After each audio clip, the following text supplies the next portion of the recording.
Bonjour tout le monde. Bonsoir, bonsoir. Bonsoir Katie. Bonsoir Sophie. Bonsoir Franck. Salut Laure. Bonsoir Salut. Michel. Ah, et bonsoir Luciana. Bonsoir. Mhm. Voilà, je suis en train d'enregistrer parce que comme ça, on va mettre l'enregistrement du live sur la plateforme. Comme ça, si des gens n'ont pas pu venir, ils peuvent aller voir l'enregistrement. Oui, voilà, pour voir l'enregistrement. Alors, peut-être que ben, il est 18h08, donc je vais commencer. Euh, bonsoir Sophie. Donc, je vais commencer et les autres gens pourront nous joindre au fur et à mesure. On sait qu'on est tous toujours très occupés. Voilà. Alors, bonjour à toutes et à tous, et bienvenue dans cette nouvelle table ronde organisée par Innovating Teachers Academy. Donc, comme je vous ai dit, cette session est enregistrée. Et si vous avez des questions, je vous invite à les noter dans le chat. Et nous prendrons un moment à la fin du live pour y répondre pendant le Q&A. Je m'appelle Dounia Chamberlain. Je suis enseignante et fondatrice de INTA, Innovating Teachers Academy. J'ai créé cette plateforme d'une simple idée. Les enseignants s'épanouissent quand ils sont connectés et quand ils sont soutenus et quand ils sont inspirés les uns par les autres. Donc, INTA propose différentes choses. Nous proposons d'abord une communauté bienveillante et inspirante, et nous avons maintenant presque 400 membres dans la communauté. Nous offrons des formations par des formateurs et pour des enseignants centrés sur les vrais défis de la classe. Nous offrons des ressources pédagogiques prêtes à l'emploi pour enrichir vos cours. Et nous offrons des lives comme ce soir, des lives interactifs sur les thèmes que nous rencontrons chaque jour dans nos classes. À INTA, on croit profondément que les enseignements ont besoin d'outils concrets, de soutien, mais aussi d'inspiration. Et ce soir, nous avons la chance d'avoir avec nous deux personnes qui incarnent exactement cela. Ensemble, nous allons explorer un thème qui nous concerne tous de près. Comment différencier pour soutenir les élèves avec le TDAH, les 10 et l'autisme? Alors, j'ai la joie d'accueillir deux invités exceptionnels. Nous avons Virginie Blanc-Clame, formatrice et spécialiste des profils neuroatypiques, et nous avons Laurie Lucas, enseignante qui a suivi sa formation et expérimenté ses approches dans sa propre classe. Merci à toutes les deux d'être là ce soir avec nous. On va directement plonger dans le vif du sujet. Alors, je commence avec Virginie. Pour commencer, comment définirais-tu la différenciation pédagogique quand on parle spécifiquement des élèves avec TDAH, des 10 et autisme? Alors, merci, Dounia. Déjà, merci pour ton invitation. Merci pour ta question. Bon, pour moi, la différenciation pédagogique, c'est une philosophie de l'enseignement. C'est-à-dire que, par définition, c'est important de poser le cadre, c'est déjà le fait d'adapter son enseignement pour répondre aux besoins, au rythme et au profil d'apprentissage des élèves. Donc, dès que tu as des élèves différents, attends, je vais vérifier parce que ça fait écho et je me demande si c'est pas mon micro ou alors est-ce que tout le monde a coupé son micro? Désolée, c'est la partie technique, mais si on coupe pas les micros que ça résonne, ouais, c'est bon. Je pense que ça va, c'est passé. Vous m'entendez mieux? Ça va là? Ok, Oui, c'est mieux. super, merci. Alors, du coup, j'expliquais dans sa définition, la différenciation pédagogique, c'est déjà d'adapter son enseignement, l'adapter aux besoins, au rythme de chaque enfant. C'est-à-dire qu'il n'y a pas besoin d'un TND, c'est-à-dire 10, TDAH, autisme, pour déjà faire de la différenciation pédagogique, hein. Concrètement, on ne change pas les objectifs d'apprentissage mais on va changer des chemins pour y parvenir. C'est-à-dire, comment je fais pour que tous mes élèves puissent arriver à cet objectif.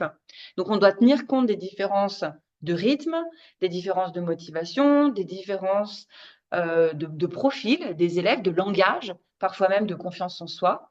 Donc, c'est une philosophie parce que c'est reconnaître en fait que tous les élèves, ils peuvent apprendre. Pas forcément de la même manière, ni au même rythme, mais pour moi, c'est ça la différenciation pédagogique. Ah, j'aime beaucoup, comme tu dis, que c'est vraiment reconnaître que tous les élèves peuvent apprendre, mais après, il faut Exact. simplement différencier par rapport à leur rythme, leur motivation et leur profil. Exactement. Moi, je crois en l'éducabilité de tous, euh, pour peu que l'enseignement soit adapté. D'ailleurs, si on va dans la définition de qu'est-ce que c'est Oui, la pédagogie, c'est apporter un enseignement de la manière dont l'apprenant peut l'avoir. tout à fait, exactement. Voilà, voilà. Et est-ce que tu pourrais nous dire concrètement, qu'est-ce que ça veut dire pour un enseignant dans sa salle de classe? Alors, l'hétérogénéité qu'on a dans les classes aujourd'hui, bah, c'est la norme en fait. Ok, on peut plus enseigner, si je peux dire entre guillemets, pour un élève moyen. Ça n'existe pas. Donc, il faut répondre à cette diversité. Donc, ça vient des besoins particuliers, 10, TDAH, TSA, mais pas que, hein, d'accord? On l'a dit juste avant. Oui, Donc, pour moi, c'est une question d'équité. Donc, concrètement, ça veut dire on va adapter le chemin d'accès au savoir. Donc, on peut jouer sur les supports. Je donne juste quelques exemples, hein. On peut jouer sur les consignes, on peut jouer sur les manières d'expliquer, d'exprimer les choses, on peut jouer sur le temps de pause. L'idée, ça va être de réduire vraiment les obstacles pour que ben, l'élève puisse être disponible, cognitivement parlant, qu'il puisse être concentré. Et ça n'est pas faire plus, en fait, hein, d'accord, la différenciation pédagogique. C'est faire mieux pour chacun, d'accord? Donc, il faut penser la classe comme un espace quand même qui est flexible. Euh, je vais donner un exemple oui. concret. Un élève 10, bah, ça va être éventuellement lui permettre de faire une carte mentale plutôt qu'un texte écrit s'il doit rendre quelque chose. Tu vois, par exemple, il doit rendre un texte sur ses vacances, raconter les vacances en expression écrite. Bon, est-ce qu'une carte mentale, ça lui convient mieux? Un élève TDAH, c'est permettre qu'il puisse se lever, voilà, et que finalement, s'il écrit en étant les fesses un petit peu en l'air, à moitié couché sur le bureau, tant qu'il est en train de remplir sa copie, somme toute, c'est pas si grave. Peut-être un emploi du temps visuel pour un élève autiste. Donc, c'est offrir plus de portes d'entrée dans l'apprentissage sans changer le but final. Et donc, euh, pour, pour mettre en place concrètement ces outils, bah, de toute façon, il faut d'abord observer, mettre en place, ajuster, regarder ce qui fonctionne et faire évoluer beaucoup, beaucoup d'humilité. Voilà, vraiment. Ah ouais, ah ben merci beaucoup. Merci pour ces exemples concrets. Ça aide vraiment pour mieux visualiser et savoir ce qu'on peut faire dans la classe pour différencier. Merci. Laurie, je me tourne vers toi. Qu'est-ce qui t'a amené, toi, à t'intéresser à ce thème? Et qu'est-ce que c'était lié? Est-ce que c'était lié à une expérience particulière ou à une difficulté rencontrée en classe? Euh, moi, je suis, comme l'a dit Virginie, face à une hétérogénéité qui grandit, en fait, Mhm. enfin, voilà, ça se diversifie beaucoup. Je me suis retrouvée dans des situations euh, compliquées avant, où j'avais pas énormément de moyens. Ou du moins les moyens lambda qu'on connaît tous en tant qu'enseignants, qu'on sait tous partager ou qu'on a appris à l'ESP ou à l'IUFM, qui reste, en fait, ça reste très succinct. Et du coup, quand j'ai rencontré Virginie via la plateforme Teddy School, euh, bah, j'ai tout de suite eu envie voilà, de suivre la formation parce que je savais que soit euh, je- j'allais engranger des outils, soit j'allais devoir arrêter mon métier parce que finalement, euh, je l'avais pas choisi pour ça, mon métier. J'arrivais pas à tous les faire évoluer, mes élèves. Pas tous correctement. Donc, à un moment donné, je me suis remise en question et, et je me suis dit, bah voilà, moi par exemple, un élève autiste, j'en connais pas les spécificités, j'en ai jamais entendu parler dans ma formation, mais j'en ai de plus en plus. Donc concrètement, je fais comment, je fais quoi? Parce que on reste toujours sur des neuromythes en plus, sur le fait que on peut pas faire ci, on peut pas faire ça avec eux, alors qu'en fait, il y a plein d'autres possibilités et que on a autant d'individus voilà, qu'on a de personnalités, d'élèves, de besoins et tout. Donc, voilà. Donc, quand j'ai rencontré Virginie, pour moi, ça me paraissait essentiel que je suive la formation, euh, qui n'est pas finie, hein, puisque moi, j'entame ma deuxième année à la Teddy School. Euh, et voilà, voilà pourquoi je me suis tournée vers Virginie. Oui, et ça, on l'entend souvent de beaucoup de professeurs, que cette diversité, elle grandit dans les classes, et que c'est difficile maintenant à différencier pour tous ces élèves. J'ai lu une statistique qui disait qu'aujourd'hui, on a entre 60 et 70% d'élèves qui ont besoin ou qui ont des difficultés d'apprentissage, ou que ce soit apprentissage ou langagier. Et donc, ça nous demande aux enseignants de différencier plus. Et c'est pas toujours facile, surtout quand c'est des apprentissages un peu plus compliqués, comme tu viens de dire, hein. Non, Tout à merci fait. beaucoup. Tout à fait. Alors, c'est vrai que tu as raison hein, sur ces 70%, je pense. Précisons quand même que c'est pas tous des élèves avec TND. Donc, TND, hein, c'est l'abréviation de troubles neurodéveloppementaux. Donc, ça englobe 10, TDAH, autisme. Là, on est sur un pourcentage officiel d'à peu près 15%, entre 10 et 15%. Et sur le terrain, par contre, je pense que Laurie sera d'accord avec moi, on est plus sur du 40%, 50%. Ouais, là, Voilà. Mais je pense que dans les 70% que tu as vus dans les études, ils doivent inclure ces fameux enfants qui ont le manque de confiance en soi ou qui ont un rythme différent, un petit décalage, tu vois, dans la maturité cérébrale. Donc, c'est des enfants parfois plutôt en retard, en fait. D'accord? Mais donc, il faut aussi différencier pour eux.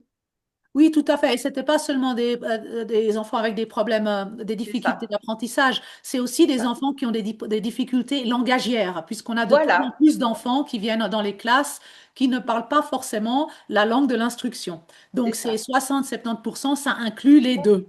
Tout à fait. Ce Voilà. n'est pas Voilà. qu'une partie. Oui. Non, je Merci. précisais pour pas faire peur à tout Oui. le monde. Non, non, non, non, non, mais c'est bien de préciser qu'il Parce que faut faire attention que c'est un peu de tout, hein, donc langagier ou apprentissage. c'est ça. Super. Virginie, on le sait que enseigner dans la diversité, c'est souvent complexe. Et quelles sont, selon toi, les plus grandes difficultés que rencontrent les enseignants face à des élèves avec le TDAH, les 10 ou l'autisme? Bon, alors moi, ce que j'entends le plus souvent, c'est le sentiment de ne pas savoir par où commencer. Et la première chose qui revient, c'est vraiment, tu vois, des phrases du genre, bah oui, mais moi, je veux bien adapter. Il y a toujours cette volonté hein, de bien faire. Mais j'ai déjà 25 élèves, comment je fais? Ça, c'est le premier point, la peur. On a peur de s'engager. Ensuite, le 2, on manque d'informations concrètes. Donc, qu'est-ce que je vais faire? Et puis, est-ce que je risque pas de mal faire? Donc, encore une fois, c'est une peur, mais tu vois, c'est une autre peur. C'est la peur de ne pas faire comme il faut.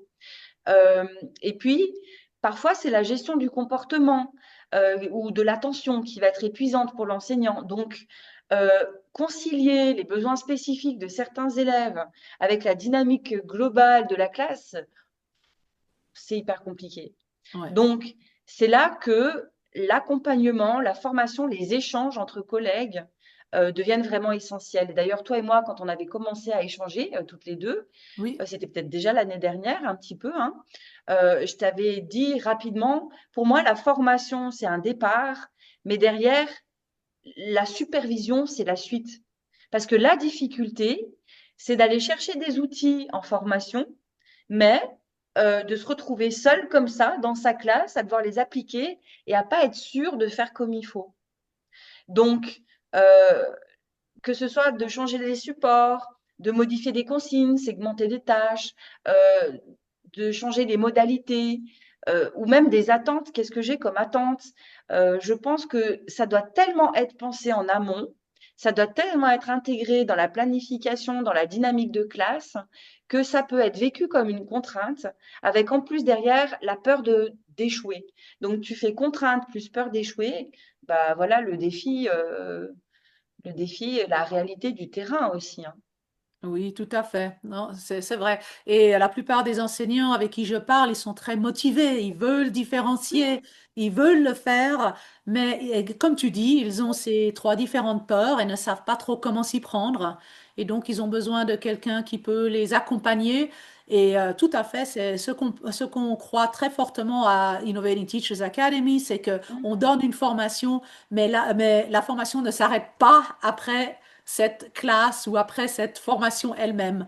Il y a un continu après pour soutenir, pour pouvoir poser des questions, pour dire, ah ben, j'ai essayé cette technique, elle n'a pas marché, est-ce que tu pourrais m'aider? Donc c'est très important d'avoir ce suivi. Et Mm. souvent, je trouve que dans des formations, on a cette formation qui vient comme ça, où les écoles nous offrent une formation qui vient parce que l'administration veut travailler dessus. On n'est pas sûr comment ça connecte. Et puis après, à la formation, on n'en entend plus parler. Donc, c'est très, très important d'avoir ce suivi. Tout à fait. Laurie, alors je vais revenir vers toi. Avant la formation, comment te sentais-tu face à ces situations? Donc, tu as dit que tu te sentais en difficulté. Ouais. Est-ce qu'il t'arrivait de te sentir un peu démuni ou de ne pas savoir par où commencer? Et est-ce que cette formation t'a un peu donné un chemin? Alors, oui, je me sentais démunie, je me sentais pas flexible du tout, surtout, hein. Mm. J'ai grandi dans un contexte où bah, j'ai pas eu l'impression que il y avait autant d'hétérogénéité dans mes classes. Donc, déjà, j'avais pas ce souvenir en tant qu'élève.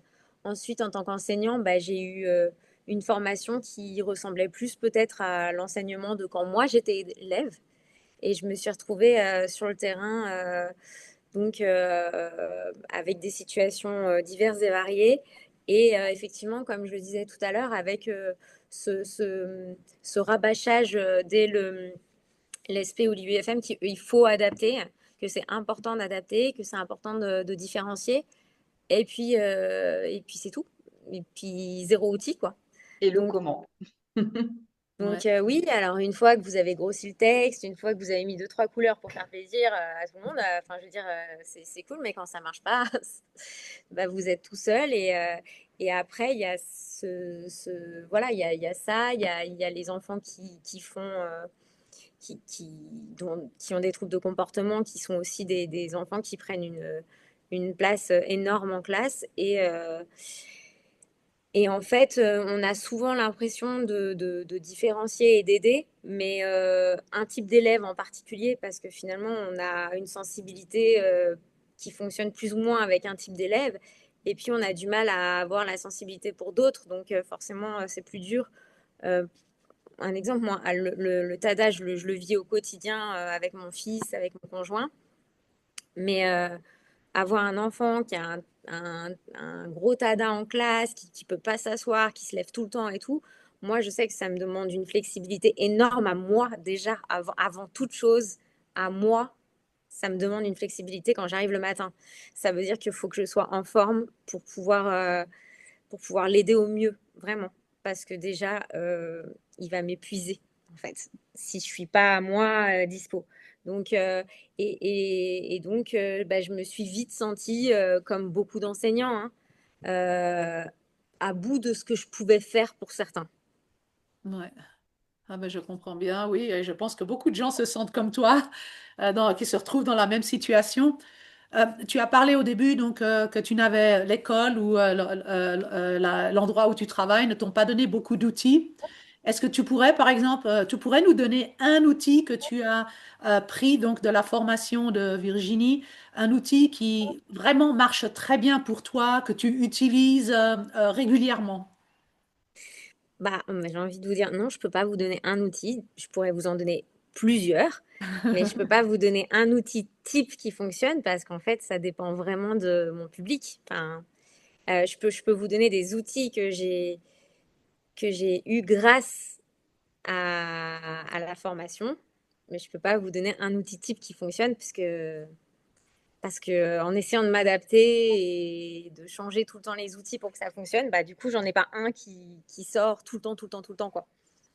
Je sais pas si vous me suivez, mais Oui, Bah, c'est oui, ce qu'on essaye, si, je pense que Dunia, tu as bien compris. C'est ce ouais. que j'essaye de leur transmettre justement dans le cours, c'est-à-dire de donner bien sûr une grosse mallette, oui. mais le mot que je dis le plus souvent, je pense que c'est individualiser. Il y a un jour, il y a une de mes apprenantes, il y a quelques années en arrière, qui m'a offert une tasse, elle avait marqué dessus individualisé. Ah ouais, Parce que voilà, on a des outils de base en fait, et on va les personnaliser, les individualiser. Et donc, voilà, c'est peut-être pour ça aussi que Laurie peut pas te citer un outil. Non, je peux Mais en citer plusieurs, mais je peux pas en citer un, effectivement, parce que mm, du coup, j'essaye dans la mesure du possible. Forcément, j'arrive pas à faire tout ce que j'aimerais faire et forcément, enfin, de toute façon, on n'a jamais fini quand on est enseignant. Enfin, là, je suis dans ma classe, mais en fait, si à minuit j'y suis toujours, j'aurai toujours un truc à faire. Mais du coup, dans la mesure du possible, j'essaye de mieux les connaître déjà individuellement pour pouvoir trouver les outils les plus adaptés parce que finalement, quand on dit personnaliser, bah, on se dit pas qu'on peut personnaliser autant de choses en fait. Et c'est vraiment quand on découvre les exemples de Virginie qu'on se dit je suis trop bête, j'ai pas pensé à ça et ah mais je suis trop bête, ça j'y ai pas pensé non plus. Et en fait, on se rend compte qu'il y a plein de petites choses qu'on pourrait faire déjà qui, mis bout à bout, bah, formeraient déjà un petit peu plus de contenu. d'accord. Donc vraiment, ça serait donc ce qu'il faut retenir, c'est qu'il y a plusieurs outils de base, mais ce qui est important, c'est vraiment de connaître ses élèves, de connaître le profil de chacun de nos élèves pour qu'on puisse prendre un de ces outils de base et l'adapter vraiment aux demandes, aux besoins de nos différents élèves. mm. Et D'accord. respecter des choses de base, tu vois. Je pense, Laurie expliquait, elle parlait du TDAH Ouais. et de la gestion des comportements problèmes. On a il y a des règles de base sur la gestion des troubles de comportement que tu dois appliquer tous les jours systématiquement. Je pense au contrat de comportement, parce qu'on en entend beaucoup parler. Tu peux pas savoir le nombre d'enseignants qui viennent vers moi en me disant non, mais les contrats de comportement, j'ai fait, ça marche pas. Mais si, ça marche, mais sauf qu'il y a des règles que tu dois appliquer et respecter à la lettre. Il y a des conditions d'efficacité des outils. Et D'accord. si tu ne connais pas ces conditions d'efficacité et que tu les checkes pas tous les jours, bah effectivement, ton outil va pas marcher. D'accord. OK. Super, ah ben merci. Non, Voilà. non, c'est bien, il faut qu'on se rappelle de tout ça et que justement, ouais, de nouveau, euh, que c'est tout connecté à nos élèves, à leurs besoins Oui, et donc de bien suivre certaines règles. Donc, quand on a un outil de base et de suivre certaines règles, de bien les appliquer pour qu'elles puissent marcher avec chacun de nos élèves. c'est ça. D'accord. Euh, J'aimerais retourner vers Virginie. Est-ce que tu pourrais nous dire, donc tu accompagnes de nombreux enseignants dans cette démarche. Pourrais-tu nous partager un exemple concret de différenciation ou d'adaptation qui a vraiment permis à un élève de mieux apprendre et de retrouver confiance? Oh oui, alors des exemples, il y en a beaucoup. Moi, j'avais envie de parler, puisque là, récemment, c'est quelque chose qui est revenu plusieurs fois dans ces dernières semaines sur le terrain. Tu vois, c'était pour tous ces élèves qui ont, alors anciennement, dysgraphie. Je sais Oui, pas si j'utilise la nomenclature récente en parlant de troubles de l'automatisation de l'écriture manuelle. Ça va peut-être être un peu moins admis. Donc, dyspraxie, trouble de la coordination motrice, trouble développemental de la coordination motrice, avec l'impossibilité, si tu veux, d'automatiser l'écriture. Ça veut dire que le geste graphique, pour écrire, il est jamais automatique. Donc, bah là, on met en place, par exemple, l'outil informatique pédagogique avec des logiciels spécifiques dedans. Ça va accompagner l'élève jusqu'à l'université. Et ça va permettre d'alléger l'écriture. Avant qu'on puisse mettre l'outil informatique en place, on va suggérer aux enseignants de faire des dictées à l'adulte ou alors d'utiliser une synthèse vocale. En fait, on se rend compte que ces enfants-là, eh ben, ils ont énormément de choses à dire, mais comme ils sont limités par l'écriture, tu parlais du langage, c'est Mhm. pareil, hein, il y a des limitations qui sont ultra puissantes, mais pas en termes positifs. Si je suis limitée dans mon langage, dans l'écriture, eh ben, je vais être limitée dans plein d'autres axes, en fait, hein, par effet rebond. Donc, Oui, des tout à fois, fait. un petit ajustement, parfois, ça peut être un changement d'outil. Et l'ordinateur, c'est pas si énorme que ça à changer, hein, comme outil. Eh ben, ça fait un grand changement dans le rapport à l'école pour l'enfant. Parce qu'il a plus d'engagement, plus de participation, une meilleure estime de lui. Ils comprennent, si tu veux, ces élèves-là, qu'ils ont le droit d'apprendre, mais d'apprendre différemment. Et en fait, ça change tout sur le plan de la motivation. Et pour l'enseignant, mais quel allègement! Parce que Mhm. finalement, bah, il y a plein de tâches qui prenaient du temps, fallait faire des rappels, et puis mettre une mauvaise note, en fait, c'est jamais plaisant. Non, Euh, Parce qu'on se sent en échec aussi en tant qu'enseignant, hein. tout à fait, ouais, tout à fait. Voilà. Ah ben Donc, cet exemple est très parlant, merci beaucoup. C'est un exemple concret, donc ça nous donne vraiment une bonne idée de ce qu'on peut faire et puis surtout l'effet sur l'élève. C'est ça oui. qui est donc sur la motivation, sur l'apprentissage lui-même. Donc, Mais ils te le disent tous, hein.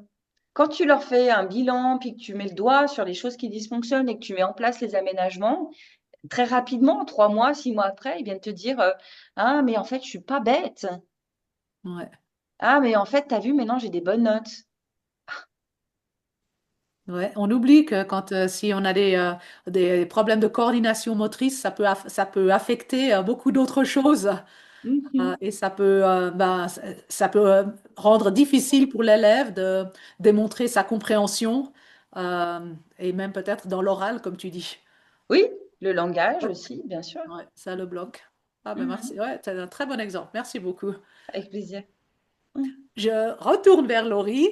Alors, Laurie, de ton côté, pendant la formation, est-ce qu'il y a eu un moment de déclic où tu t'es dit, ah, voilà, comment je peux faire quelque chose, comment je peux faire différemment dans ma classe? Oui, mais alors quand j'ai lu la question, je me suis dit ça va être super dur de répondre parce qu'en fait les déclics j'en ai eu à chaque cours, je pense. Euh, C'est bien ça, ouais. c'est ce qu'il faut. Non, mais à chaque cours on se dit oh mais ça je peux le faire, ça je peux le faire, ça j'aurais dû le faire. Donc en fait c'est assez voilà.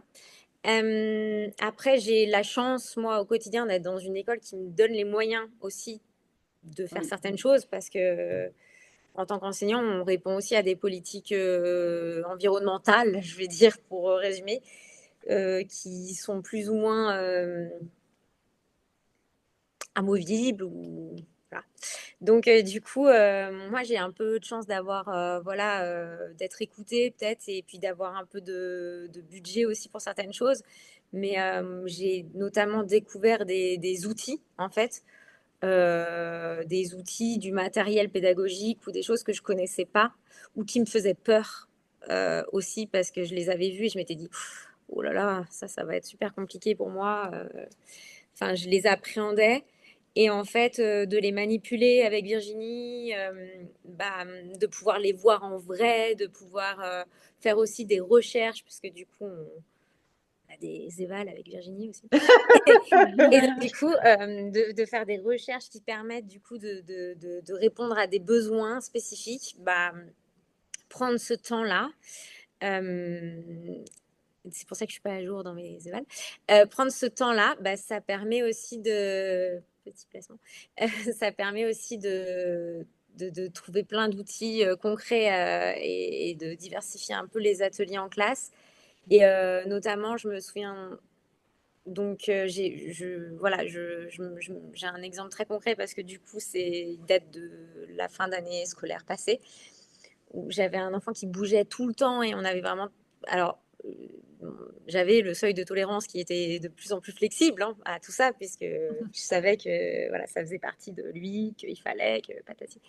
Mais j'ai voulu quand même trouver quelque chose pour qu'il se contienne un peu, au moins qu'il reste dans un cercle, voilà, pour pas nuire aux copains.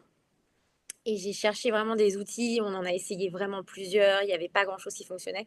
Et un jour, bah, on a vu enfin, on a fait des recherches pour un travail spécifique avec Virginie, et là j'ai trouvé des objets divers et variés.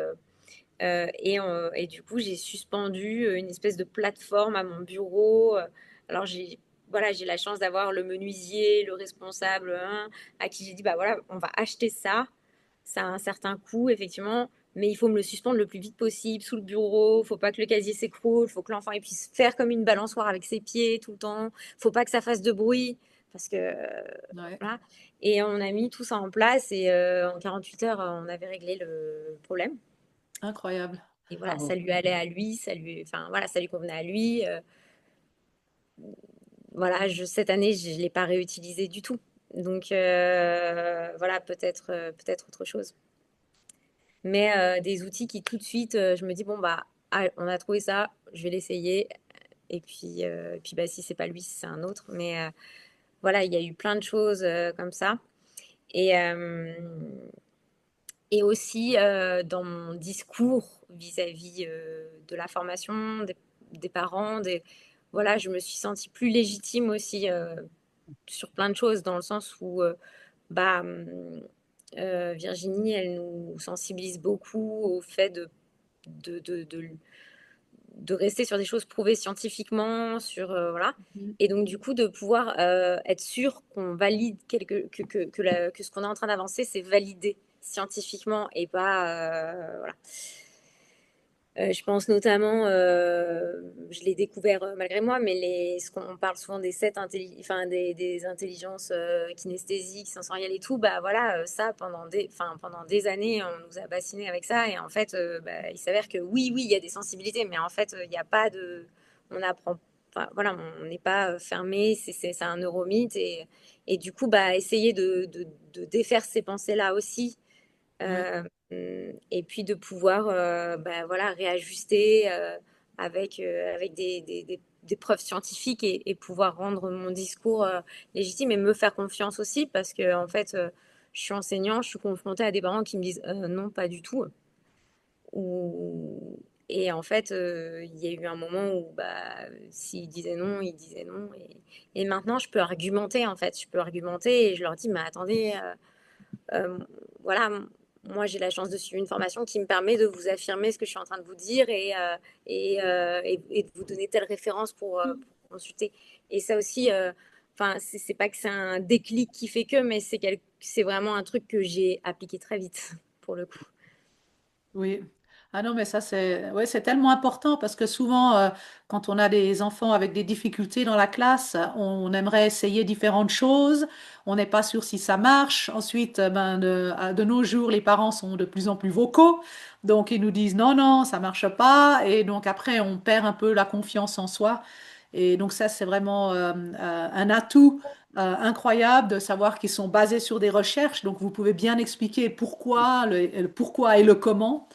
Et j'ai aussi beaucoup aimé, comme tu dis, que tu trouves un outil et puis après, vous pouvez en parler ensemble. Vous pouvez voir, vous pouvez l'essayer, voir si ça marche et vraiment essayer d'avoir un soutien dans un groupe ou avec Virginie, d'avoir un soutien pour essayer de trouver le bon outil pour cet élève en particulier. Oui, et effectivement, c'est plaisant. Oui, ben ça c'est un grand avantage. Et de nouveau, on revient où on fait une formation, mais la formation, elle continue après la formation justement pour avoir ces conversations, pour pouvoir poser des questions, pour pouvoir justement avoir de l'aide Mm, quand on doit faire face à des parents qui ne sont pas certains qu'on fasse la bonne chose avec leurs élèves, avec leurs c'est enfants. ça. Le but, hein, vraiment, si tu veux, c'est de transmettre. Moi, je sème des graines, en fait. C'est-à-dire que je leur donne pas, OK, un outil tout fait comme ça, tu vois, tout carré. Non, c'est plutôt des types d'outils, de connaître les types de profils, de connaître diverses procédures. Et puis, c'est avec tout ça, tu vas faire l'outil qui fonctionnera pour cet élève-là est basé aussi sur des connaissances effectivement scientifiques, où on a la preuve du progrès, on a la preuve que ça fonctionne. Ouais. Et ça, c'est avec très la important. procédure. C'est un ensemble, en fait. Et de leur donner aussi le goût de la recherche, le goût de se dire, bah tiens, je vais trouver ça par moi-même, parce que maintenant j'ai compris comment ça fonctionne. Ouais. Voilà, exactement. Prendre toutes ces différentes choses, les mettre ensemble et créer quelque chose de nouveau C'est pour notre ça, élève, c'est l'essayer, ça. voir si ça marche et si ça Mm. marche pas, l'adapter. Ouais, ben Voilà, ça rend aussi, ça rend tout intéressant en plus parce qu'on est en train justement de prendre ces différentes parties, de les mettre ensemble c'est et ça, tout ça, ça donne beaucoup confiance en soi-même. tout à fait. Et ils se sentent spécialistes de leur élève, enfin. Oui. Ouais, et je rebondis, juste je me permets, c'est même pas que des outils du coup pour accompagner les élèves, mais aussi des outils pour nous enseignants euh, quand on sollicite une aide ou qu'on a besoin de démontrer quelque chose, pouvoir avoir des prises de données, et c'est ce qu'elle nous apprend, Virginie. Et en fait, on se dit effectivement, c'est totalement crétin que ça n'existe pas dans les formations parce que finalement, quand moi j'ai la chance d'avoir un pôle ressources, mais quand la personne du pôle ressources vient vous dire, mais c'est quoi le problème? Bah, il se lève tout le temps. Qu'est-ce Virginie, que ça veut dire? c'est quoi tout le temps? C'est Ouais, quoi tout le temps? exactement. Eh ben, tout le temps, ça change la donne si c'est 4 fois dans l'heure ou si c'est 50 fois. Dans l'heure, Et exact. du coup, si c'est 50 fois dans l'heure, bah, il faut faire quelque chose. On va pas utiliser le même outil que si Et c'est si on, 4 fois. voilà. Et puis si on peut dire aux parents, bah écoutez, vous savez, j'ai fait un test et sur 1 heure, votre enfant, j'ai vu ses fesses plus que sa tête 50 fois. Souvent, 50 fois, ça. Et puis les petits bâtons là qui vous montrent 50 fois, je les note. C'est, ça rend le propos indiscutable en fait. Oui, tout à fait. Et de nouveau, là, tu soulignes vraiment il faut vraiment connaître ses élèves. Et puis, il faut pouvoir bien décrire ce qui se passe.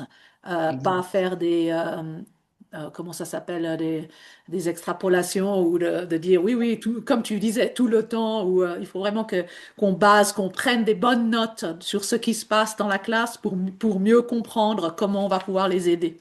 Exact. Ouais. Ouais, ça fait beaucoup de sens. Ouais. Ah ben merci Laurie. Je retourne vers Virginie, je fais un peu du ping-pong. Donc Virginie, beaucoup d'enseignants nous disent qu'ils aimeraient se lancer, mais qu'ils ont peur d'être débordés. Mhm. Selon toi, quelles sont les premières petites choses qu'on peut mettre en place sans tout révolutionner? Donc les premiers petits pas. Mhm. Alors, déjà prendre conscience que les enseignants ont peur, prendre conscience on a peur de ne pas avoir le temps, on a peur d'être impuissant, on voudrait tout faire pour tout le monde dans un monde idéal, prendre conscience que déjà, c'est pas possible. À partir de là, accepter de commencer petit. Donc moi, je dis toujours commencer petit, euh, une activité qui va être différenciée, un support, un groupe à la fois, d'accord? Et puis changer de regard. Différencier, c'est pas faire plus, d'accord? C'est vraiment faire autrement. Donc, il ne s'agit pas de refaire tout le programme, parce que sinon on se retrouve devant l'Everest et puis là on se dit non mais je grimperai jamais. Donc ok, se donner du temps. J'aime beaucoup un dessin qui est, je ne sais pas si cette image va parler à tout le monde, c'est deux petits bonhommes qui sont en bas d'un mur comme ça, d'un mur très très grand, hein, d'accord? Et puis devant chaque petit bonhomme, il y a une échelle. Et il y a un petit bonhomme qui a une échelle qui n'a pas beaucoup de barreaux, il y en a peut-être que 5, donc il y a beaucoup d'espace, tu vois, il n'y a pas beaucoup de Mhm. barreaux, hein. Et l'autre petit bonhomme, il en a plein, des barreaux, beaucoup plus, mais donc c'est tout petit. Eh ben voilà, si vous étiez un petit bonhomme, quelles échelles vous auriez envie de prendre? Alors souvent, on veut prendre celle qui n'a pas beaucoup de barreaux, parce qu'on se dit, ah, ça va être vite fait. Et en fait, c'est Non. là qu'on se trompe. Donc voilà, d'être comment dire, patient avec soi-même, surtout déjà, et puis de faire des micro-ajustements, pas avoir 50 000 objectifs. De toute façon, déjà, on apprend, moi, c'est ce que j'essaie de transmettre, en tout cas, d'apprendre à mes élèves, adultes, apprenants, de leur dire, OK, Si on veut modifier déjà juste un comportement, on doit faire 1 ou 2 objectifs à la fois, maximum, pendant plusieurs semaines, hein, tu vois. Oui. Donc, il ne s'agit pas d'aller vite, c'est des micro-ajustements et accepter d'expérimenter. Je parlais d'humilité tout à l'heure. C'est exactement ça. On teste, on observe, on réajuste. Et si c'est pas tout bon du premier coup, c'est pas grave, c'est normal. Donc voilà ce que j'aurais envie de dire déjà pour Oui, les tout à enseignants qui fait. auraient du mal à se lancer. Cible un objectif. Qu'est-ce que tu veux changer? C'est quoi le pire truc qui arrive à ton élève, avec cet élève? Ouais. Parce qu'on ne Et ça, pourra pas tout changer. c'est très, très important quand on veut commencer à à mettre en place une nouvelle stratégie ou une nouvelle pédagogie. On peut pas tout changer en même temps et on peut pas le faire vite et dire, bon, mais je vais changer toutes mes classes et je vais faire ça. C'est impossible. Et là, c'est encore plus. Il faut Ça. vraiment faire ces petits pas. Il faut tester, comme tu dis, il faut observer et puis il faut réajuster. Puis va peut-être devoir réajuster plusieurs fois. Et donc, c'est important d'être gentil avec soi et Oui, de mais prendre le temps. comme Laurie, par exemple, hein, l'élève dont elle parlait, qui se levait beaucoup, hein, qui commençait à être très envahissant pour le reste de la classe, elle n'a pas décidé que il allait rester assis sur sa chaise et plus bouger. Elle a décidé que déjà, elle allait réduire, tu vois, le cercle. OK? Ça, c'est un petit pas. Ça, c'est un micro-ajustement. Si c'est Ouais. un élève qui se lève de sa chaise, qui coupe la parole, qui fait des bruits de bouche, etc., qui fait tomber sa trousse, OK, ben, on va cibler une chose. Qu'est-ce que tu veux cibler en premier? Peut-être ça peut être les bruits de bouche. Très bien. Donc, on va pas s'occuper du fait qu'il se lève de sa chaise. On va déjà s'occuper des bruits de bouche. Voilà, tout à fait. Exactement. Il faut faire une priorité de ce qu'on veut d'abord travailler, ce qui est le plus important, et puis simplement aller une chose à la fois, un pas à la fois, et avancer comme ça. Et non, c'est très bien de le dire. Comme ça, d'abord, ça met moins de pression sur les enseignants aussi. On n'a pas l'impression qu'on doit tout changer ce mois-ci et changer tout ce qu'on enseigne pendant toute l'année. C'est pas possible. C'est pas possible. On va se noyer, on va être épuisé. Et donc, et puis ça n'aboutit pas. Ça n'a pas les bons résultats. En plus. Ouais, tout à fait. Ah ben merci de nous rappeler ça. C'est tellement important dans dans notre profession, dans l'enseignement. Je retourne vers Laurie. Alors justement, toi, qu'as-tu mis en place concrètement depuis ta formation? Et surtout, qu'as-tu observé chez tes élèves dans leur concentration, leur motivation et même leur comportement? Pardon.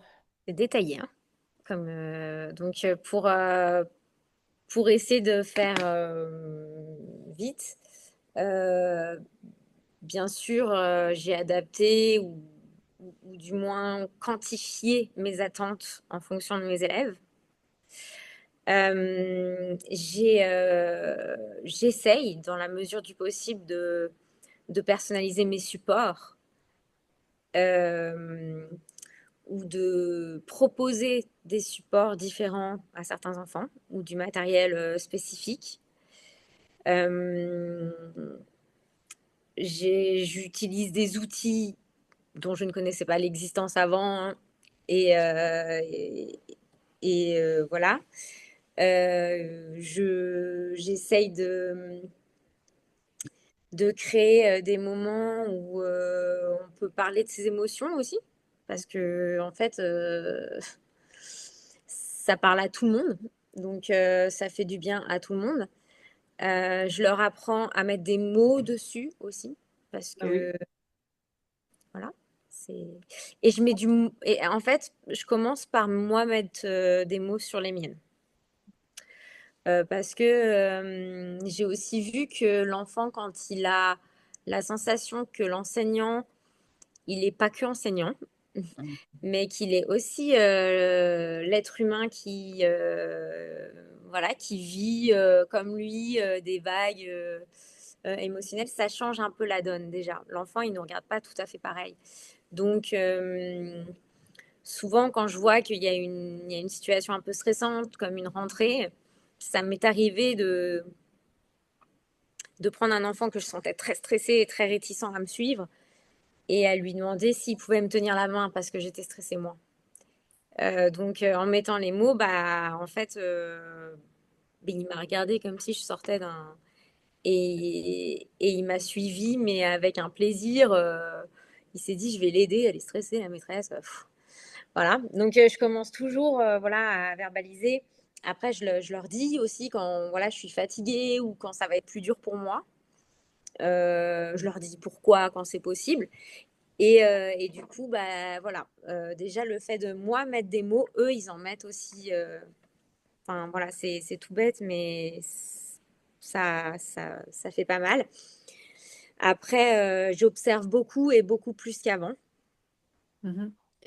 Donc, il y a l'élève que je reçois avec son dossier et avec son passif et avec ce que disent mes collègues et puis cette passation, elle est importante parce que voilà, c'est important pour les familles qu'elle soit faite et tout. Mais j'essaye quand même. Alors bien sûr, j'ai mes noms à surveiller, mais j'essaye quand même euh, de le prendre comme un individu que je rencontre pour la première fois et de ne pas le prendre avec le passif. Parce que finalement, on est aussi des êtres humains et puis avec telle ou telle personnalité, ça va passer plus facilement que d'autres. Donc aussi, j'essaye de ne pas partir sur Exactement. a priori qui me renferme dans quelque chose. Et j'observe donc les difficultés, les points forts et je réajuste aussi ce que je fais. Et Virginie, elle nous forme à ça, de toujours réajuster nos outils, réajuster nos, voilà, nos suivis et de voir si, voilà, là où on peut progresser, là où on peut enlever du soutien, là où on peut en rajouter pour qu'en fait, vraiment, le chemin, il se fasse jusqu'au bout et pas que, ah, ça y est, vous avez trouvé un truc qui fonctionne, bah, c'est bon, la remédiation est faite pour l'année. Non, parce que du coup, déjà, le but, c'est quand même qu'on l'emmène vers quelque chose où il n'en aura plus besoin et donc de pouvoir me réajuster en permanence. Euh, J'essaye aussi d'expliquer à mes élèves un peu plus. Bon, là, c'est encore un peu dur en ce début d'année parce que bah, on est quand même au mois de novembre et c'est quand même le début d'année, même si c'est mine de rien, voilà. Donc, ils sont encore petits, les miens, mais j'essaye aussi des fois de leur expliquer que bah, leur cerveau, il fonctionne comme ça. Donc, en fait, peut-être que si on prend en considération que leur cerveau, il fonctionne comme ça, eh ben, on peut réajuster parce qu'ils sont conscients d'eux. Donc, leur donner conscience, voilà, comme nous, hein, on connaît nos limites, on sait qu'on fonctionne mieux comme ça, on est plus efficace comme ça, donc on essaye de chercher avec eux, voilà, comment ils sont plus efficaces et leur faire conscientiser juste ça. Donc, en termes de méthodologie aussi, tout simplement. Voilà, et ça permet de travailler aussi la concentration. Donc, pareil, il y a plein d'outils pour travailler la concentration, mais en se connaissant mieux, voilà. Et puis, comme je fais attention, enfin, j'essaye, bien sûr, je suis pas parfaite, mais du coup, j'essaye de pas les stigmatiser dans un, voilà. En fait, j'achète toujours plus de matériel, je commande un peu plus de matériel. Je leur propose les espèces de cabanes alors moi je l'appelle la cabane, mais c'est pas une cabane. C'est l'isoloir là pour travailler. Je sais même pas comment on l'appelle. Mais et je leur ai dit bah voilà, ça c'est des cabanes de concentration. On se met dans notre cabane, clac, et puis on regarde plus Mhm. personne. Et en fait, bah même les neurotypiques, je vais dire, ils adorent le coup de la cabane. Donc en fait, finalement j'en ai. Et puis ils me disent des fois, Laurie, je peux prendre la cabane de concentration. Oui, mets-toi dans ta cachette. Moi, j'aurais adoré travailler dans ma cachette. Et finalement, bah, celui qui en a vraiment besoin, bah, il est dedans et ça l'aide. Et en fait, celui qui en a plus ou moins besoin à côté, mais ça lui fait, voilà, ça lui fait un bien fou. Il a l'impression d'avoir travaillé mieux. Bah voilà, je leur laisse cette possibilité aussi d'intervenir eux Mhm. sur leur travail. Donc, j'essaye d'avoir ces outils à disposition dans la classe. Euh, Après, voilà, je leur explique aussi que il y a des moments où il faut qu'on se concentre fort, fort, fort. Donc, on fait des exercices et puis je leur dis, ça va là, on est tous concentrés, on arrive tous à... Voilà, est-ce que je peux capter tout le monde? Parce que là, ça va être un truc super, super important. Et donc, j'essaye aussi de capter par des jeux d'attention sur les moments clés de l'enseignement, en tout cas, l'attention. Et du coup, bah, ça rend globalement l'ambiance de classe plus sereine. C'est plein de petites choses qui font que c'est plus serein. C'est plus, voilà, ils se sentent autonomes, en fait, de Oui, dire, bah voilà, moi je fonctionne comme ça, je fonctionne comme ça. Et une chose que je mets beaucoup en place, enfin que j'essaye parce que c'est un changement important dans mon rôle d'enseignant parce que j'ai pas été habituée à le faire, donc du coup c'est pas toujours facile. Mais c'est d'enseigner de manière explicite euh, oui, c'est tellement important. et puis de leur donner des petits plus de cette voix intérieure qu'ils ont tous là. Donc La la, métacognition. ouais, la métacognition. Et donc du coup de leur dire bah, que voilà, moi, quand je fais l'exercice aussi, bah, je me parle à moi-même et du coup, je me dis ça. Et on travaille, en fait, je personnalise pas du coup mon travail avec les enfants, je le fais avec toute la classe, ce travail. Donc, Exactement. du coup, ça me permet d'avoir l'impression de faire un enseignement pareil pour tout le monde, alors que du coup, j'ai donné à chacun. Et les mots de la dictée, bah, on les travaille comme ça tous les jours. Tous les jours, on les écrit, on les photographie, on les met dans les tiroirs de notre cerveau. On les fait les yeux fermés, on fait des jeux avec dans le dos, on se les écrit dans le dos, on apprend à les reconnaître. Et en fait, en mettant en place ça pour tout le monde, et bah en fait, ça fonctionne très bien pour tout le monde, du coup. Oui, tout à fait. Ces stratégies sont utilisées pour même une classe, pour toutes les personnes dans la classe. Et j'aime beaucoup, comme tu dis, comme tu modélises avec les élèves. Donc, tu montres comment mettre des mots sur des émotions. Tu leur montres justement qu'est-ce qui se passe dans ta tête quand tu fais une réflexion ou quand tu réfléchis à un problème.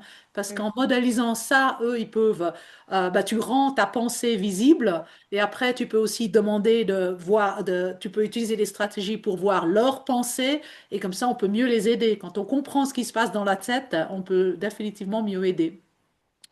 J'aime aussi beaucoup, comme tu as dit, que c'est tellement important qu'ils prennent conscience de la manière qu'ils apprennent et de la manière que leur cerveau marche. Parce que déjà, ça leur donnera une confiance en eux. Et puis après, s'ils comprennent comment ça marche, eh ben, ils peuvent mettre plus d'outils, ils peuvent un peu aller dans des directions différentes pour mieux apprendre. Donc, non, tu nous as donné des exemples et des stratégies excellentes, non? Merci beaucoup. Mm, mm. Ah, écoutez, avec plaisir, mais c'est surtout Virginie, mais bon. Non, non, mais c'est très Mais bien, c'est ce qu'on a besoin. c'est ce qu'on apprend, c'est Voilà, très bien. La métacognition, le fonctionnement, de rendre l'enfant acteur de voilà. ses adaptations, de ses aménagements. Mais pour qu'il soit acteur, il faut qu'il comprenne comment il fonctionne. Donc là, on se heurte parfois à un autre souci, mais qu'on n'abordera probablement pas ce soir, c'est l'annonce du diagnostic. Parce qu'on a Ah, dit que ce soir, on parlait des TDAH, 10, autisme. Et parfois, là, on a un problème. ouais, Parfois, on a un souci. Alors, on peut faire l'enseignement explicite, le modelage. Moi, ça fait déjà plus de 15 ans que l'enseignement explicite, j'en parle dans mes cours. Ça arrive enfin en Europe. Il était temps parce oui, qu'effectivement, on a des méta-analyses qui nous prouvent tous les bienfaits de cet enseignement explicite versus zéro étude qui valide le constructivisme. Et on continue de former les enseignants, malheureusement, par contre, à ça. oui. Donc, ça va changer, j'en suis sûre, mais ça change Doucement. tout. Ça change tout, effectivement, dans une classe. Tout à fait, je suis complètement d'accord. Moi, j'utilise ça beaucoup en classe aussi et je ne pourrais pas imaginer ne pas l'utiliser avec mes classes. Mais oui, il faut que plus de gens l'entendent, justement, c'est ce qu'on fait Mhm. et de plus de personnes l'utilisent. Exact.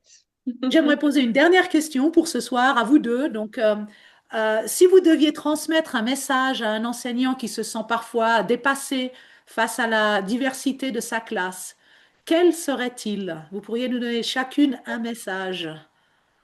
Alors, pour faire court, moi, j'aurais envie de dire, vous n'êtes pas seul. Allez dans le mouvement, allez vers l'élève. La différenciation, c'est pas la perfection. La différenciation, c'est essayer et croire que les élèves peuvent réussir. Voilà. Ah, super, ouais, très bien. Ouais, et c'est surtout que en plus, quand bien même cet enseignant merveilleux remédie parfaitement aux difficultés de ses élèves, il aura jamais plus de boulot, hein. Enfin, je pense faut vraiment enfin, moi j'essaye de le voir comme ça. Genre, Virginie l'a dit tout à l'heure, elle a dit, on pourra pas tout régler. Je pense que non, effectivement, on ne pourra pas tout régler. Et en plus de ça, il y a quand même, désolé, mais quelque chose de sociétal Oui, qui fait qu'il y a quand même un dysfonctionnement et que plutôt que de voir les programmes comme quelque chose de rigide, fermé, euh, imaginer plus les compétences à long terme peut-être Mhm. et pas et voilà et avoir plus de souplesse sur peut-être atteindre un objectif. C'est voilà, l'atteindre avant décembre, ça n'a aucun intérêt. Enfin, selon moi, ça n'a aucun intérêt de se mettre ce genre De pression.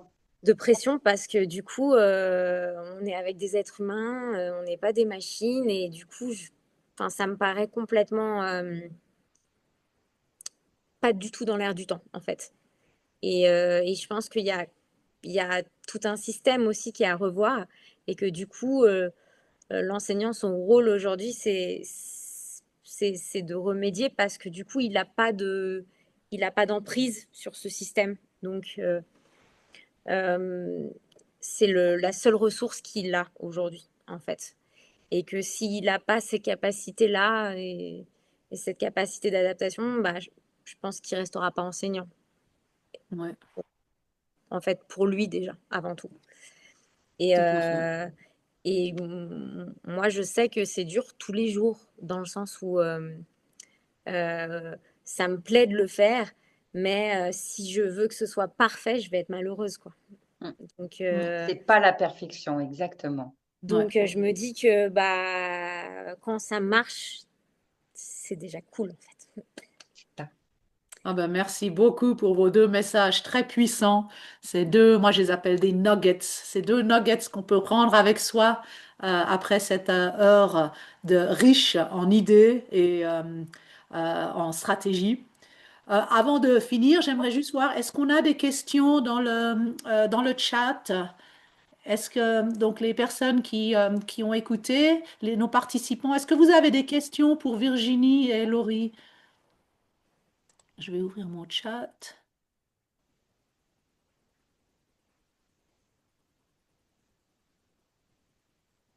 Ben, on dirait que vous avez répondu à toutes les questions qu'on aurait pu se poser.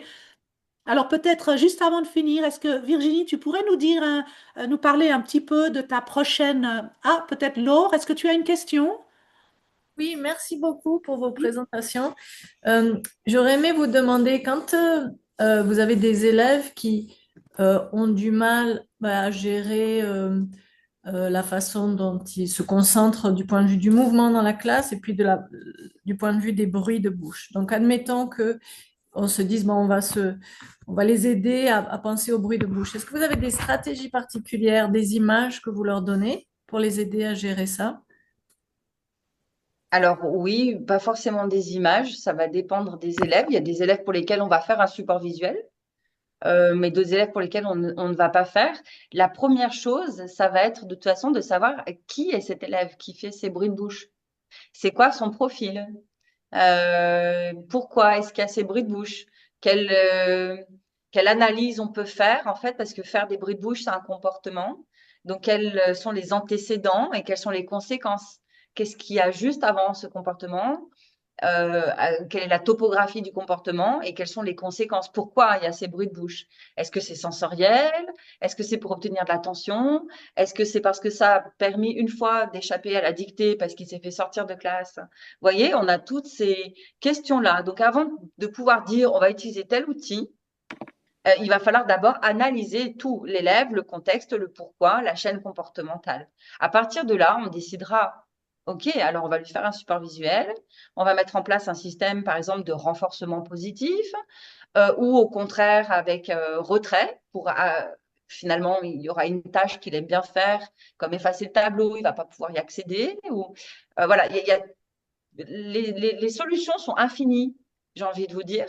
Le choix sera en fonction de d'abord tout ce qu'on aura décortiqué dans le qui, le pourquoi, le comment, en fait. Et Merci. d'ailleurs, si je peux vous mettre à l'aise sur le sujet, j'ai actuellement un enfant qui fait des bruits de bouche du matin jusqu'au soir. Moi, j'ai pu identifier que en fait, les bruits de bouche, c'est avec moi. Parce que dans mon école, ils ont d'autres enseignants pour les langues. Et en fait, c'est clairement avec moi. C'est un enfant qui n'a pas envie d'être dans un système français, qui vient de l'étranger. Et en fait, son refus d'obtempérer aujourd'hui, il n'est qu'avec moi, qu'avec la titulaire de classe, parce que moi, j'enseigne en français. Et donc, on a mis en place un contrat, on a mis en place en fonction de ses envies, on a fait plein de choses et j'ai toujours pas trouvé le moyen d'arrêter les bruits de bouche de manière durable. C'est-à-dire que j'arrive à les canaliser, Mhm. mais j'arrive toujours pas à les éliminer au quotidien. Il y a un Et, TDAH chez cet enfant? alors, diagnostic posé, non. Pour en connaître pas mal de... Oui, tu penses, en tout cas, Oui, suspicion, oui, je pense. avec le versant hyperactif, c'est ça? Oui, oui, oui, oui. Ok. Et du coup, tu as rempli les grilles ABC, antécédents, comportement, conséquences? Oui, il y a eu pas mal de choses que j'ai fait et effectivement, j'ai pu observer ça. Mais du coup, là, on est aussi sur tout le contexte culturel avec les parents, le fait d'accepter aussi que bah, voilà, il a quitté un environnement, il est arrivé dans un autre, il n'était pas prêt, ça a été brutal.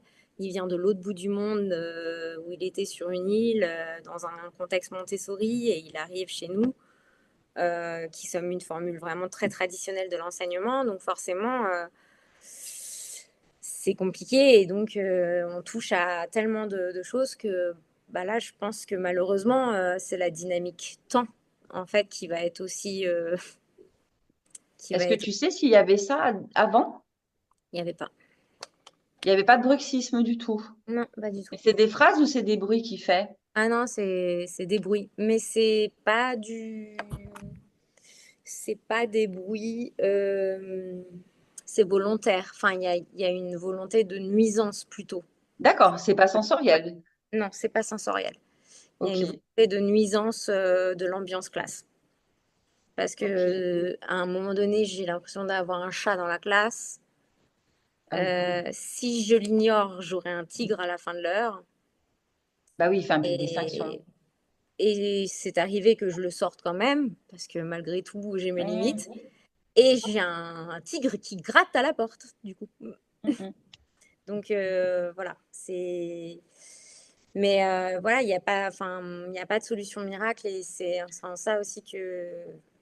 Bah là, Enfin, clairement, tu vois, sur cette situation, c'est hyper intéressant. Ça permet aussi d'illustrer un peu pour Laure. Parce que clairement, sur cette situation, on va faire, l'outil qu'on va utiliser, c'est l'analyse comportementale, pure et dure. C'est-à-dire que là, on sait que c'est pas quelque chose de sensoriel. Ça peut être lié à l'hyperactivité, mais en tout cas, ce qui est sûr, c'est qu'on a un comportement qui est bien ciblé et qui devient de plus en plus fort dans son intensité pour obtenir toujours la même conséquence qui est quelle conséquence? L'attention de l'enseignant. ouais. D'accord? Donc, l'outil ici, pour gérer ça, ça sera du comportementalisme. Mais comment le mettre en place? La question, ça va être ça. Parce que Eh du ben, coup, c'est si ma des fois on difficulté le aujourd'hui en sort groupe. et si des fois on le sort pas, eh ben on va aussi renforcer ce comportement. Donc là, on a toutes les notions du pic d'extinction, on a toutes les notions de antécédents-conséquences. Donc, il y aurait plusieurs autres outils à mettre en place, mais en tout cas, on sait qu'on va aller piocher ces outils dans l'analyse du comportement,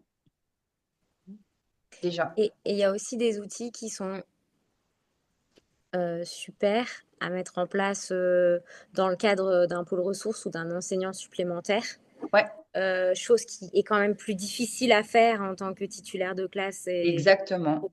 Et là, moi, je suis un peu freinée dans le fait que je pourrais voilà, j'arriverais à le, j'arriverais à le gérer plus facilement si je l'avais en relation cours, voilà, cours sortie de classe ou en petit groupe ou quoi, mais avec le collectif derrière, je suis un peu limitée quand même Mm, mm. dans ma, dans ma, voilà, dans mes possibilités.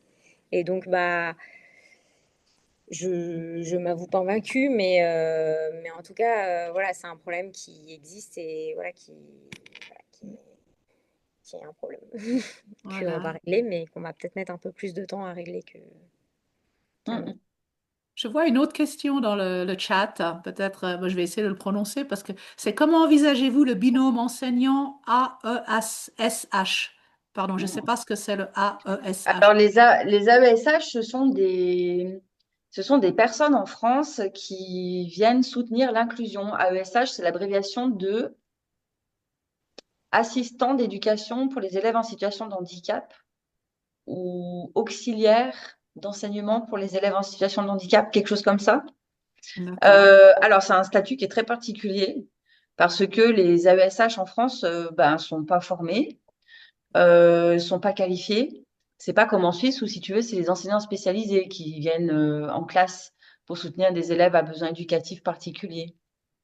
Et donc, il y a des lois et des décrets qui expliquent quels sont les rôles et les missions des AESH et de l'enseignant et comment doit fonctionner le binôme enseignant-AESH. Il y a même un livret d'accueil de l'AESH qui existe, que d'ailleurs même parfois les enseignants français des AESH ne connaissent même pas. C'est assez rigolo. Donc, c'est une question qui est hyper large. Et moi, j'en réfère aux lois et aux décrets, je pense que c'est important. En France, l'AESH n'a pas le droit d'enseigner. En France, l'AESH, elle est là pour normalement vérifier la bonne application des adaptations et des aménagements pédagogiques. Sauf que, comme on a beaucoup d'élèves à besoins particuliers, eh bien, l'enseignant de classe, en général, se repose sur l'AESH qui prend en charge la pédagogie, sans avoir la formation, bien sûr, adéquate. Donc, du coup, il y aurait plein de choses à dire sur le binôme enseignant-AESH. Il faudrait peut-être préciser un petit peu la question. Michel, est-ce que vous aimeriez préciser un peu la question ou est-ce que la réponse de Virginie vous a bien aidé? Non, non, peut-être pas. Après, on peut bien sûr en discuter. Enfin, moi, j'ai une adresse de contact. Faut pas hésiter à venir m'écrire s'il y a des questions qui sont restantes, hein. D'accord. Ben, je mettrai ça dans l'email de suivi. Est-ce que juste avant qu'on finisse et Ah, je qu'on... crois que Michel a ouvert son Ah, micro. pardon, Michel? J'ai vu le micro qui s'ouvrait du coup, Ouais, mais on n'entend pas. non. Est-ce qu'alors, juste avant de finir, tu pourrais nous dire un petit peu sur ta formation à venir les mercredis 12 et 19 novembre? Tu vas donner une formation sur l'aspect sensoriel en autisme pour la Oui, pratique de classe. Tu pourrais nous en oui, dire un petit peu? oui, c'est toutes les. Alors, un élève autiste a des particularités sensorielles, d'accord? Ça veut dire qu'il ne gère pas l'information, les informations sensorielles qui viennent à lui de la même manière qu'un enfant neurotypique. Les différents bruits, les différentes odeurs, les différents types de lumière qu'il peut y avoir en classe, par exemple. Je parle même pas du mouvement, du proprioceptif, etc. Et donc, l'idée, c'est d'éclairer les enseignants sur c'est quoi les particularités sensorielles, quels sont les impacts sur l'élève en classe, parce que ça change tout. Si tu donnes un polycopie pour faire des mathématiques à un élève autiste sans l'adapter en fonction des particularités sensorielles, eh ben, peut-être il va pas être capable de gérer l'information, alors que s'il y a une adaptation du support, il pourra gérer cette information. Et donc, c'est prévenir aussi d'un point de vue académique, donc la pédagogie, enseigner, et puis permettre aussi de mieux gérer le trop-plein émotionnel, hein. Tu vois, on parle souvent de la crise, entre guillemets. Et donc, donc c'est ça, le but de ce cours. Voilà. D'accord. Ah bah Vraiment super. sur un focus, tu vois, TSA et aspect sensoriel. Bah, je vous encourage tous à bien entendu vous inscrire à cette formation. Là, vous maintenant, vous connaissez bien Virginie, donc vous savez ce qu'elle peut vous offrir. Et donc, je vous encourage à vous inscrire. C'est très facile. Vous allez juste sur la plateforme et vous verrez sous les différentes formations, elle sera là. Ce que je vais faire, c'est que je vais vous envoyer un email avec le lien pour l'enregistrement, plus le lien pour vous inscrire directement à la formation. Merci Merci beaucoup Dunia, pour être venu ce soir et merci à toi Virginie, à toi Laurie avec pour être plaisir. venu avec nous et nous expliquer et parler avec nous et nous éduquer justement sur cette pédagogie. Je vais Merci beaucoup.